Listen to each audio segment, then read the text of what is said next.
আজ Indian secular ফ্রন্টের ডাকে শিয়ালদা থেকে আরজিকর অভিমুখে শ্যামবাজার পর্যন্ত একটা প্রতিবাদী মিছিল ছিল।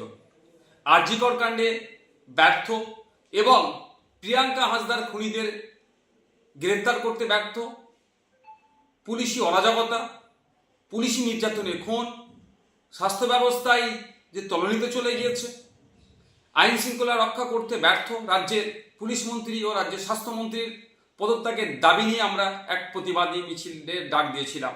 কিন্তু সকাল থেকে যেভাবে মুষলধারে কলকাতা শহর এবং শহরের আশপাশে বিভিন্ন জেলাতে বৃষ্টি হচ্ছে, ফলে যোগাযোগ ব্যবস্থা থেকে শুরু করে ট্রেনের যাতায়াতে সমস্যা হয়ে উঠছে, আমরা রাজ্য কমিটির পক্ষ থেকে আমরা বিবেচনা করলাম এই প্রাকৃতিক দুর্যোগের কারণে আমরা আমাদের এই আজকের শিয়ালদা থেকে আরজিকর অভিমুখে যে প্রতিবাদী মিছিলটা ছিল সেটাকে আমরা স্থগিত করলাম।